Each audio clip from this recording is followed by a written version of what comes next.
सिद्धांत बहुत अच्छा है, लेकिन सिद्धांत कॉर्टिसोल को कम नहीं करता। व्यवहार ही है जो कॉर्टिसोल को कम करता है। इसीलिए आज हम अमूर्त अवधारणाओं के बारे में बात नहीं करेंगे। आज हम ऐसे उपकरणों को लागू करेंगे जो आपके काम आएंगे। मैं आपको न्यूरोसाइंस द्वारा प्रमाणित 5 रणनीतियां सिखाऊंगा। इनमें से 3 हैं पूरी तरह से शारीरिक और 2 मानसिक, जो आपके अपने तंत्रिका तंत्र को हैक करने में मदद करेंगी। तुम इतने बुनियादी और महत्वपूर्ण तत्वों का उपयोग करना सीखोगे, जैसे कि ठंडा पानी, अपनी खुद की सांस लेने की लय और यहां तक कि अपनी आवाज की कंपन।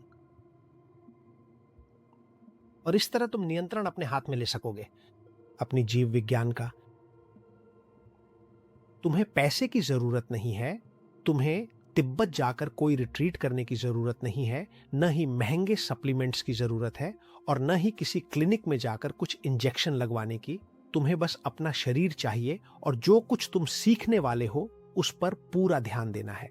आने वाले कुछ मिनटों में जो हम करने जा रहे हैं वह है तुम्हारे वेगल टोन को सक्रिय करना।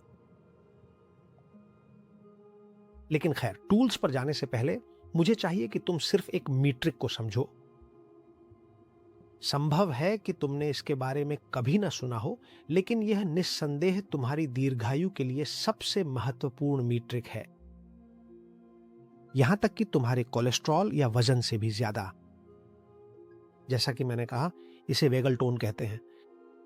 और यह है क्या? यही वेगल टोन, बिल्कुल वही।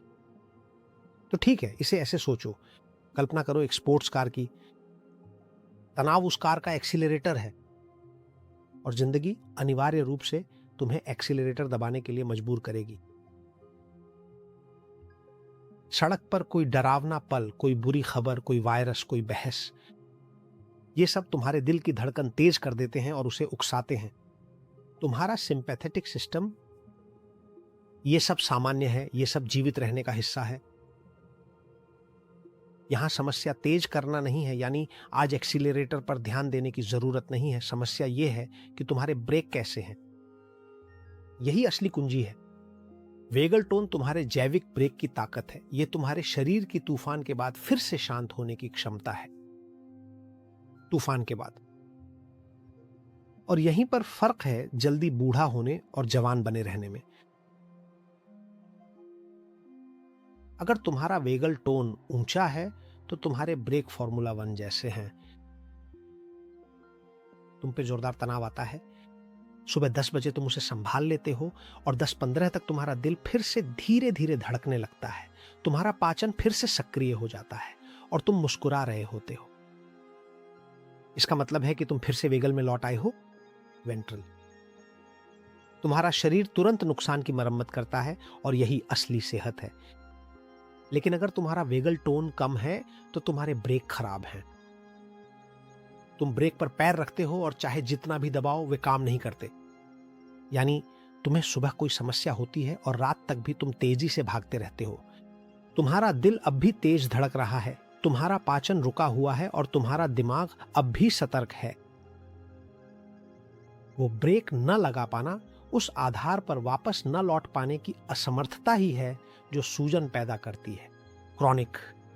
यही है जो तुम्हारे अंगों को धीमी आंच पर पकाता है।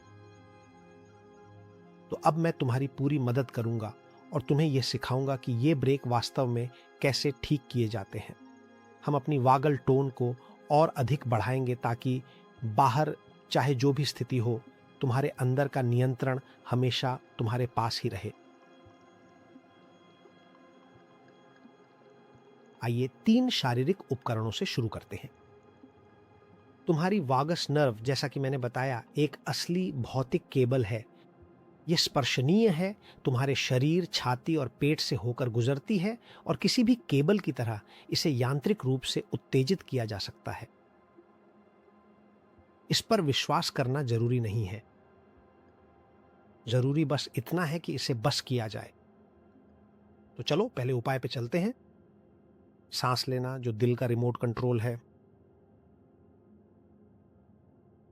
यह सबसे तेज तरीका है जिसे आप मीटिंग में, कार में या यहां तक कि सोने से पहले भी कर सकते हैं। और वह है अभ्यास करना अपनी सांस के साथ। लेकिन कोई भी सांस नहीं। यहां विज्ञान वाकई में बहुत दिलचस्प है।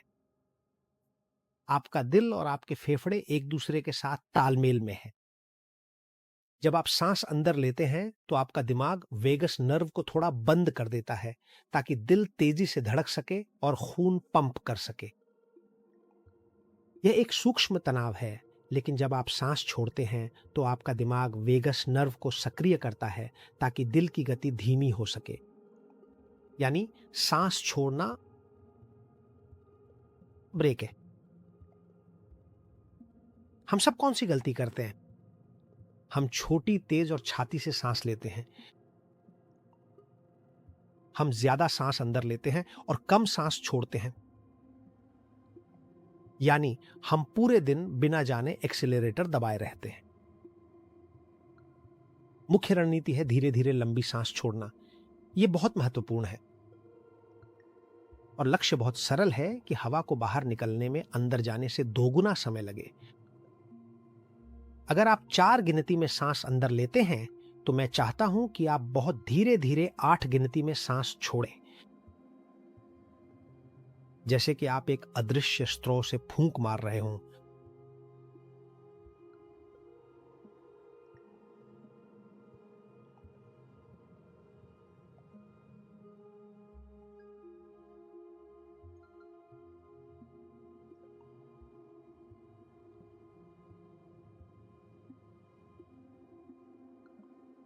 महसूस कर रहे हैं क्या हो रहा है? जब आप पूरी तरह से खुद को खाली कर देते हैं, जब आप हवा को बाहर निकालने की प्रक्रिया को लंबा करते हैं, तो आप अपने दिल को शारीरिक रूप से धीमा करने के लिए मजबूर कर रहे होते हैं। ये कोई मानसिक शांति नहीं है, ये एक शुद्ध शारीरिक आदेश है। इसे 2 मिनट तक करें और आपकी रासायनिक स्थिति पूरी तरह बदल जाएगी। और अब चलिए दूसरी तकनीक की ओर बढ़ते हैं, यानी ठंड, यानी सिस्टम को रीसेट करना या हार्मेटिक शॉक।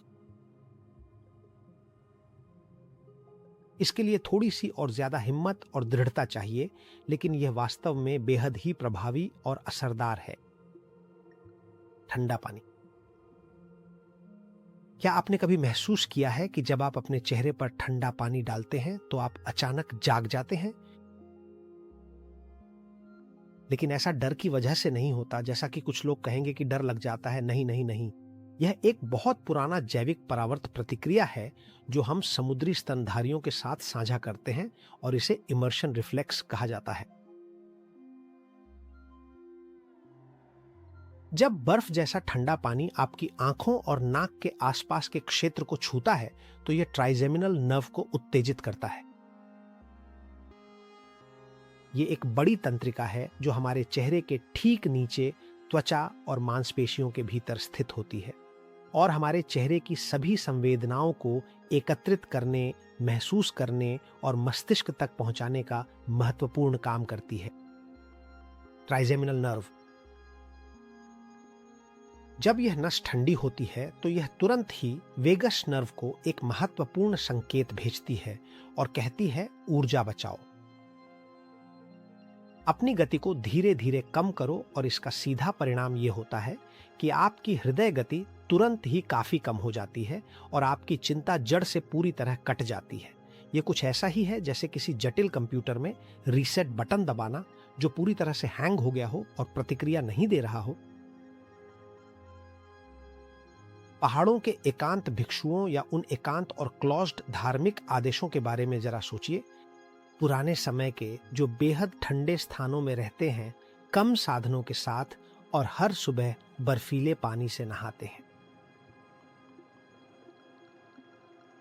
फिर भी याद रखिए, वे अपनी दीर्घायु और सहन शक्ति के लिए प्रसिद्ध हैं और उनका रहस्य सिर्फ यही नहीं है ध्यान, जैसा कि कुछ लोग कहेंगे कि वे पूरा दिन प्रार्थना और ध्यान में बिताते हैं।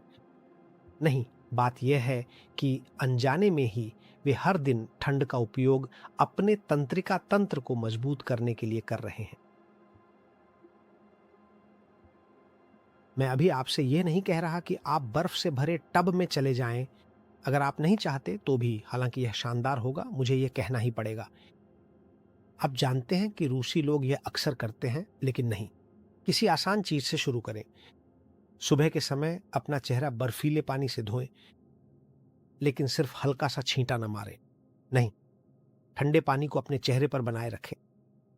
कुछ सेकंड तक रखें ताकि ट्राइजेमिनल नर्व को यह महसूस हो। अगर सिर्फ 1 सेकंड के लिए करेंगे तो उसे महसूस नहीं होगा, लेकिन तापमान नीचे आना चाहिए। या इससे भी बेहतर, जब आप नहाएं तो अपनी नहाने की प्रक्रिया को ठंडे पानी से खत्म करें। 30 सेकंड तक ठंडा पानी, इससे ज्यादा की जरूरत नहीं है। और हाँ, मुझे पता है कि शुरुआत में यह मुश्किल लगता है। पहले दिन शायद आपको यह बहुत बुरा लगेगा, लेकिन तीसरे दिन इसकी आदत हो जाएगी और इसकी जरूरत महसूस होगी। और देखिए, यहां मैं आपको अपनी हाल ही की, बल्कि अभी की एक ताजा अनुभव बताने जा रहा हूं। मैं आपको बताऊं कि मेरी गीजर अचानक खराब हो गई है। ये हमेशा एक ही तरह से होता है, चीजें सबसे गलत समय पर ही खराब होती हैं। तो कुल मिलाकर मैं सर्दियों के बीच में बिना गर्म पानी के रह गया हूं। और मैं अभी उत्तरी यूरोप में हूं, यहां बहुत ठंड है। और अगर पहले और दूसरे दिन मुझे ठंडे पानी से नहाना थोड़ा मुश्किल लगा, तो सच कहूं तो यह काफी मुश्किल था। और यह तब है जब मैं कई सालों से अपनी नहाने की प्रक्रिया के अंत में कुछ मिनट ठंडे पानी से नहाता हूं। यानी जो बात मैंने आपको अभी थोड़ी देर पहले बताई थी, मैं उसे लागू करता हूं। लेकिन अब नतीजा, असलियत सामने है। मैं कई दिनों से ठंडे पानी से नहा रहा हूं और अब मुझे गर्म पानी से नहाने की कोई इच्छा नहीं है। मैं आपको यकीन दिला सकता हूं, फर्क बहुत बड़ा है। ये छोटा सा झटका जो आपके शरीर में ठंडे पानी से नहाने पर होता है, उसे हार्मेटिक स्ट्रेस कहा जाता है। ये एक छोटा और अच्छा तनाव है जो आपकी वेगस नर्व को जल्दी से रिकवर होने के लिए प्रशिक्षित करता है। और यह सचमुच आपके नर्वस सिस्टम को जिम ले जाने जैसा है। आइए तीसरे उपकरण की ओर बढ़ते हैं, जो है कंपन। और यह आपको चौंका देगा, क्योंकि यह आपकी अपनी दवा है, ध्वनि से जुड़ी। यह दरअसल मेरी पसंदीदा है, क्योंकि इसे अक्सर भुला दिया जाता है। शायद आपने इसके बारे में कभी नहीं सुना होगा। यह ध्वनि से जुड़ी है, लेकिन वह ध्वनि नहीं जो आप सुनते हैं, बल्कि वह ध्वनि जो आप खुद उत्पन्न करते हैं। वेगस नर्व शारीरिक रूप से आपकी वोकल कॉर्ड्स के बिल्कुल पास से गुजरती है। यह आपकी गले की मांसपेशियों और आंतरिक कान से भी जुड़ा है, तो अब आप समझ पाएंगे। यह आपको यह समझने में मदद करेगा कि जब हम कोई गाना गुनगुनाते हैं तो वह हमें क्यों शांत करता है, या फिर तिब्बती भिक्षु वह गहरी ध्वनि क्यों निकालते हैं, या फिर माताएं बच्चों को लोरी क्यों गाती हैं। एक बच्ची, यह कोई रहस्यवाद नहीं है, यह शुद्ध और सच्ची भौतिकी है। वोकल कॉर्ड्स का कंपन वेगस नर्व की यांत्रिक रूप से मालिश कर रहा होता है। अंदर से यह उसे उत्तेजित कर रहा है। जब आप गाते हैं, जब आप गुनगुनाते हैं, तो आप जो कर रहे हैं वह एक कंपन तरंग भेजना है जो उस मोड़ को सक्रिय करती है। शांति। यह है नुस्खा। नहाते समय गाओ, और अगर पानी ठंडा है तो थोड़ा गाओ, लेकिन बिना झिझक के गाओ। या अगर आप कुछ और शांत पसंद करते हैं, मधुमक्खी की आवाज निकालो। मुंह बंद करो, सांस लो और छोड़ते समय एसडी की आवाज निकालो। चाहे वह लंबा ही क्यों ना हो, यह महसूस करते हुए कि आपके अंदर कंपन हो रहा है। होंठ और यह कि तुम्हारे सीने में कैसी गहरी और सुखद कंपन होती है, जो न केवल महसूस होती है बल्कि गले के अंदरूनी हिस्सों तक पहुंचकर एक आरामदायक प्रभाव डालती है। पानी से जोरदार और लगातार गरारे करो। यह एक बहुत ही प्रभावी तरीका है जो गले की मांसपेशियों को उत्तेजित करता है और किसी भी तरह की बेचैनी को दूर करने में मदद करता है। यह भी एक आजमाया हुआ और सच्चा काम करता है। देखो, जो भी चीज गले के उस संवेदनशील हिस्से में एक प्राकृतिक और चिकित्सीय कंपन पैदा करे, वह वास्तव में एक मुफ्त की दवा है। एक ऐसा उपाय जिसके लिए आपको कोई पैसा खर्च नहीं करना पड़ता और जो तुरंत राहत प्रदान करता है। आखिरकार, यह अपने दिमाग को शरीर के जरिए यह बताने का एक तरीका है कि सब कुछ ठीक है, हम सुरक्षित हैं। तो अब हमने शरीर को हैक कर लिया है, यानी हार्डवेयर को। ये 3 शारीरिक तरीके हैं। हमने उन शारीरिक ब्रेक्स को एडजस्ट कर लिया है और अब हमें दिमाग यानी सॉफ्टवेयर की ओर जाना है, क्योंकि याद रखो जो हमने पिछले वीडियो में देखा था, न्यूरोसेप्शन का हुक्म चलता है। अगर तुम्हारा दिमाग किसी भी तरह का खतरा महसूस करता है तो वह तुरंत वेगस नर्व को बंद कर देगा, चाहे तुम कितनी भी धीरे धीरे और गहरी सांस लो। इसलिए हम अपने चौथे महत्वपूर्ण टूल की ओर बढ़ते हैं, जो है कनेक्शन, यानी सामाजिक जुड़ाव को अपना व्यक्तिगत और मजबूत कवच बनाना। ये कुछ ऐसा है जो दूसरों के साथ गहरे जुड़ाव से संबंधित है। वेंट्रल वेगस नर्व, लंबी उम्र वाला वेगस नर्व, एक कारण से विकसित हुआ है ताकि हम झुंड में रह सकें, और यह तब सक्रिय होता है जब शरीर महसूस करता है कि वह समाज में है, और ऐसा करने से वह सुरक्षित महसूस करता है। लेकिन यहीं पर है वह ट्रिक जो खेल बदल देती है। तुम्हें निष्क्रिय रूप से यह इंतजार नहीं करना है कि कोई आए और तुम्हें सुरक्षित महसूस कराए। किसी के साथ कॉफी पीने जाना या उनके साथ बैठना नहीं, नहीं, तुम्हें खुद ही वह संकेत उत्पन्न करना है। तुम खुद ही शुरुआत कर सकते हो, और आज तुम्हें यही सीखना है कि कैसे। इसके लिए 2 शक्तिशाली जैविक उपकरण हैं, आंखों का संपर्क और सच्ची मुस्कान। ये बहुत आसान है। जब तुम किसी को देखते हो, आंखों में आंखें डालकर और सच में मुस्कुराकर, यानी आंखों के मांसपेशियों को भी सक्रिय करते हुए, यह सिर्फ एक हल्की मुस्कान नहीं है, बल्कि पूरे चेहरे की बात है। तब तुम्हारे चेहरे की नसें सीधा तुम्हारी वेगस नर्व को संकेत भेजती है। वे कहती हैं, हम जुड़ रहे हैं, आसपास कोई दुश्मन नहीं है। वह अकेलापन जिसे तुमने नहीं चुना है। तुम्हारा वेगस नर्व तब बंद हो जाता है जब तुम्हें अकेले रहने के लिए मजबूर किया जाता है। अगर तुम खुद अकेले रहना चुनते हो तो ऐसा नहीं होता, लेकिन जब तुम्हें मजबूरी में अकेला रहना पड़ता है तो यह असर होता है। वहीं दूसरों से जुड़ाव तुम्हारे वेगस नर्व को सक्रिय कर देता है, और यह बात विज्ञान में भी प्रमाणित हुई है, खासकर उन जगहों में जिन्हें ब्लू जोन कहा जाता है, जैसे ओकिनावा या सार्डिनिया। वहाँ के लोग अलग थलग नहीं रहते, उनके अपने मोआई होते हैं, अपने सपोर्ट ग्रुप्स होते हैं। वे लोग रोजाना एक दूसरे से मिलते हैं, खुलकर हंसते हैं, और अपने जीवन की महत्वपूर्ण चीजें एक दूसरे के साथ साझा करते हैं। दरअसल यह सक्रिय सामाजिक जीवन केवल मनोरंजन का एक साधन मात्र नहीं है, बल्कि यही वह अद्भुत जैविक तंत्र है जो उनके वेगस नर्व को लगातार सक्रिय रखता है और उनके अनमोल दिलों को पूरी उम्र भर स्वस्थ बनाए रखता है। तो अगली बार जब आप अत्यधिक तनाव महसूस करें तो कृपया खुद को बिल्कुल भी अलग थलग न करें। किसी ऐसे व्यक्ति को खोजें जिसके साथ आप जुड़ सकें। एक छोटी सी कनेक्शन बनाएं। सुपरमार्केट के कैशियर को मुस्कुराकर देखें, अपने सहकर्मी की आंखों में देखें, और साथ ही उसे धन्यवाद कहने का मौका भी लें। अपने दोस्त को फोन करें, भले ही सिर्फ उसकी आवाज सुनने के लिए ही क्यों ना हो। दयालुता का कोई कार्य करना सिर्फ एक अच्छा इंसान होना या नैतिक होना नहीं है, बल्कि यह मूल रूप से एक रणनीति है। यह दीर्घायु के लिए एक स्वार्थी रणनीति है। जब आप दूसरों से जुड़ते हैं तो आप खुद को भी शांत कर रहे होते हैं। सीधे शब्दों में कहें तो आपका तंत्रिका तंत्र भी आपके आसपास के अन्य लोगों के माध्यम से नियंत्रित होता है। और अब हम 5वें उपकरण की ओर बढ़ते हैं, सुरक्षा की कहानी। खुद से बात करें ताकि आप ठीक हो सकें। यह सबसे कीमती और महत्वपूर्ण चीज है। एक अंतिम और निर्णायक रणनीति, यानी तूफान के ठीक बीच में आप खुद से क्या कहते हैं, अपने मन में क्या विचार लाते हैं। अगर किसी गंभीर समस्या के सामने आपकी अंदरूनी आवाज लगातार चिल्लाती है, यह तो एक बहुत बड़ी आपदा है, मैं इसे बिल्कुल भी नहीं कर पाऊंगा और मेरे साथ तो हमेशा ही सब कुछ गलत और बुरा ही होता है, तो आप निश्चित रूप से अपनी नसों को ब्लॉक कर रहे हैं और अपनी क्षमता को सीमित कर रहे हैं। तुम अपने वागस नर्व को ब्लॉक कर रहे हो, जैसे कि तुम पूरी ताकत से एक्सीलरेटर दबा रहे हो, जबकि असल में तुम्हें ब्रेक लगाना चाहिए। यहाँ रणनीति ये है कि तुम्हारे दिमाग में पहले से ही कुछ सुरक्षा देने वाली पंक्तियां तैयार हों और तुम उन्हें इस्तेमाल करो। यह सिद्धांत, यह विचार, यह उपकरण इस वीडियो को सीधे 2 पिछले वीडियो से जोड़ता है जिनमें मैंने तुम्हारे साथ साझा किया था।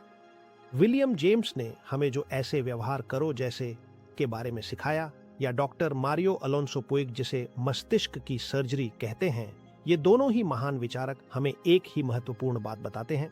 तुम्हारी अपनी बायोलॉजी तुम्हारे आंतरिक संवाद को बहुत ध्यान से सुनती है और उस पर प्रतिक्रिया करती है। इसका सीधा सा अर्थ है कि तुम्हें हमेशा एक सकारात्मक और सशक्त मंत्र पहले से ही तैयार रखना चाहिए जो तुम्हें हर परिस्थिति में मार्गदर्शन दे सके। जब कभी भी अराजकता आए, उसके लिए तुम्हें यह मंत्र तैयार रखना है, और साथ ही इसे अभ्यास में लाने की कोशिश करो ताकि यह अपने आप निकल आए। तनाव के बीच में गहरी सांस लो और खुद से कहो, मैं सुरक्षित हूँ। ये मुश्किल है, हाँ ये सच है, लेकिन मैं इसे संभाल सकता हूँ। मैं इसे धीरे धीरे कदम दर कदम संभाल लूंगा। जैसा कि विलियम जेम्स कहते थे, जब तुम यह बात खुद से कहते हो तो आखिरकार वह एक भविष्यवाणी बन जाती है जिसे तुम खुद पूरा करते हो। यानी नहीं, ये खुद से झूठ बोलने और यह कहने की बात बिल्कुल भी नहीं है कि सब कुछ वास्तव में शानदार है, जब ऐसा बिल्कुल भी नहीं है। ये अपनी खुद की आंतरिक क्षमता को याद दिलाने की एक महत्वपूर्ण बात है। निस्संदेह इन वाक्यों में से कोई भी बाहरी समस्या को किसी भी तरह से नहीं बदलेगा, क्योंकि समस्या तो वहीं की वहीं बनी रहेगी। लेकिन ये वाक्य तुम्हारी आंतरिक रसायन प्रक्रिया को पूरी तरह से और सकारात्मक रूप से बदल देंगे। बंद कर दो, डर की अलार्म को पूरी तरह से बंद कर दो और अपने वेगस नर्व को धीरे धीरे सक्रिय होने दो। इस महत्वपूर्ण तरीके से तुम अपने दिमाग के सबसे बुद्धिमान हिस्से तक फिर से आसानी से पहुंच पाओगे और वास्तव में उस जटिल समस्या का प्रभावी ढंग से समाधान कर पाओगे जिसका तुम इस समय सामना कर रहे हो। धीरे धीरे गहरी सांस लेना और सांस छोड़ने की अवधि को जानबूझकर बढ़ाना। ठंडे पानी से नहाना, यह भी एक बहुत ही प्रभावी तरीका है। ठंडे पानी से नहाना या उससे अपना चेहरा धोना ताकि तुम्हारा ट्राइजेमिनल नर्व सक्रिय हो सके। अपनी ही आवाज का उपयोग करके कंपन पैदा करना, अपने आसपास के लोगों से जुड़ाव बनाए रखने की कोशिश करना और अपने दिमाग में एक ऐसी कहानी तैयार रखना जो मुश्किल या जटिल समय में तुम्हें सुरक्षित महसूस करने में मदद करे। जैसा कि मैंने कहा, ये 5 उपकरण हैं। इनमें से कोई भी तुम्हें पैसे खर्च करने के लिए मजबूर नहीं करेगा। इनमें से किसी के लिए भी डॉक्टर की पर्ची की जरूरत नहीं है और ये सभी पूरी तरह से तुम्हारे नियंत्रण में हैं, यहीं और अभी। तो अगर तुम आज ही इन्हें इस्तेमाल करना शुरू कर दो, भले ही सिर्फ एक को, तो न सिर्फ तुम्हें थोड़ा बेहतर महसूस होगा, इसके अलावा तुम इससे कहीं बड़ा कुछ कर रहे होंगे। तुम एक ऐसा शरीर बना रहे होंगे जिसमें वेगस टोन ऊंचा हो। तुम एक जैविक ढाल तैयार कर रहे होंगे जो तुम्हें थकावट से बचाएगी। और सबसे बढ़कर, मेरा यकीन मानो, तुम्हें इस ढाल की जरूरत पड़ेगी, क्योंकि मुश्किल समय जरूर आएंगे। और भले ही तुम्हारे पास सबसे अच्छा रक्षा तंत्र हो, दुश्मन वहां बाहर दुश्मन बहुत ही असली है। समय का बीतना अत्यंत बेरहम है। तो अब जब तुम्हारे पास खुद को बचाने के लिए आवश्यक और महत्वपूर्ण उपकरण हैं, इस बेहद महत्वपूर्ण मामले में उपकरण है वेगस नर्व, तो अब यह बिल्कुल सही वक्त है कि हम इस खतरनाक दुश्मन का पूरी तरह से और दृढ़ता से सामना करें। अब यह बिल्कुल सही वक्त है समझने का कि असल में क्या है जो हमें अंदर ही अंदर मार रहा है जब हम इन उपकरणों का इस्तेमाल नहीं करते। और अगली वीडियो श्रृंखला में मैं एक पल के लिए मन को छोड़ दूंगा और शुद्ध और कठोर जीव विज्ञान में प्रवेश करूंगा, कोशिका की यांत्रिकी। हम जानेंगे कि हम क्यों बूढ़े होते हैं और मैं तुम्हें दिखाऊंगा कि वास्तविक क्षति तुम्हारे डीएनए में कैसे होती है। वे ज़ॉम्बी कोशिकाएं क्या हैं जिनके बारे में शायद तुमने सुना है और जो अभी तुम्हें विषाक्त कर रही हैं। और वह मूक ज्वाला, वह सूजन जिसके बारे में मैंने तुम्हें इतना बताया है और आगे भी बताता रहूंगा, वह कैसे भड़कती है। लेकिन अगर तुम वे 5 उपकरण अपनाते हो जो हमने आज देखे हैं, तो तुम उस लड़ाई में पहुंच जाओगे। तैयार, तुम्हारा दिल अब उतना कठोर और डरा हुआ नहीं रहेगा, बल्कि वह नाचने लगेगा, फुर्ती से प्रतिक्रिया देने लगेगा। और वह सुंदर अराजकता, वह लचीला नृत्य जो तुम्हारे सीने में होगा, वह इस बात की स्पष्ट निशानी होगी कि तुम आखिरकार अपनी जिंदगी वापस पा रहे हो। तुम्हारे पास एक अद्भुत अग्निशामक है, तुम्हारा वेगस नर्व। अब मेरे साथ आओ और इस आग को गहराई से जानो। आज ही तुम कौन सा नया उपकरण आजमाने वाले हो? क्या तुम ठंडे पानी से अपनी हिम्मत दिखाओगे या फिर धीरे धीरे सांस लेने से शुरुआत करोगे? मुझे अपने विचार कमेंट्स में बताओ, क्योंकि मुझे सच में ये जानना है कि तुम क्या करने वाले हो। तुम खुद का ख्याल रखना कैसे शुरू कर रहे हो। ये एक ऐसा प्रक्रिया है जो शुरू होती है और फिर कभी रुकनी नहीं चाहिए। और हम अगले वीडियो में मिलेंगे। आगे बढ़ो, हमेशा आगे बढ़ो।